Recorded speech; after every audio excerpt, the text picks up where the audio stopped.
मैं अभी संगम के पास मौजूद हूँ। मेरे पीछे आप देखेंगे तो यह रुद्रप्रयाग संगम है। अलकनंदा और मंदाकिनी बह रही है और दोनों का जलस्तर बढ़ा हुआ है। जिस तरह से उच्च हिमालय में और रुद्रप्रयाग के उच्च क्षेत्रों में लगातार वर्षा हो रही है बीते 2-3 दिन से, ऐसे में नदी का जलस्तर भी बढ़ गया है। लेकिन अभी जो जलस्तर है वो खतरे के निशान पर नहीं पहुंचा हुआ है।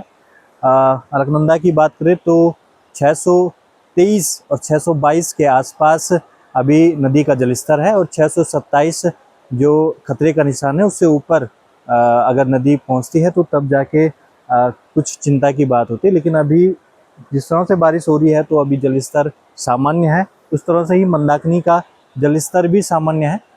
लेकिन उच्च हिमालयों में और लगभग जनपद में लगातार बारिश हो रही है। ऐसे में बीते कई दिन से नदी का जलस्तर कहें या फिर यात्रा पर भी इसका प्रभाव पड़ा है और यात्रा पर आने वाले श्रद्धालु हैं उनकी संख्या में भी लगातार कमी हो रही है।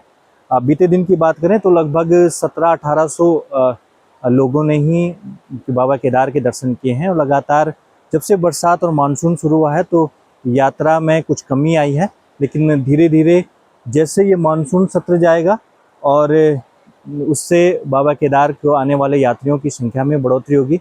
अभी भूस्खलन और तमाम चीज़ें हैं जिससे रोड ब्लॉक होती है और ऐसे में सावधानियां बरती गई हैं। प्रशासन भी सावधानियां बरत रहा है और अनावश्यक लोगों को न जाने की सलाह दे रहा है।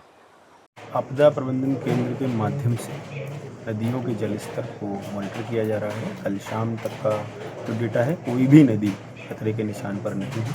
आज और डेटा का वेट किया जा रहा है। जो अपडेटेड डेटा है उसको एनालाइज किया जा रहा है। इसके साथ ही साथ जो हमारी संस्थाएं इस फील्ड में काम कर रही हैं, चाहे वो प्राइवेट हों जो कि हाइड्रो पावर प्लांट पर चला रही हों, चाहे सरकारी हों, उन सभी से एक समन्वय बनाया जा चुका है और उनके साथ समन्वय के आधार पर ही काम किया जा रहा है। किसी भी तरीके का यदि कोई जल छोड़ा जाता है तो उसकी प्रॉपर अनाउंसमेंट होती है और लोगों को सुरक्षा के दृष्टिगत ये बार बार बताया जा रहा है, अनाउंस किया जा रहा है कि नदियों के समीप न जाएं।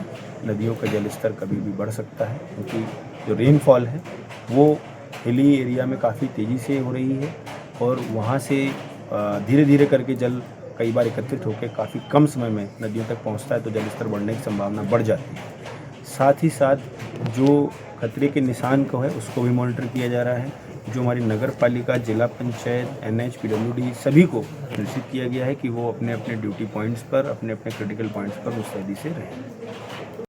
अगर आप ये वीडियो YouTube पर देख रहे हैं तो हमारे चैनल को सब्सक्राइब कर बेल आइकन दबाएं और Facebook पर देख रहे हैं तो हमारे पेज को लाइक करें।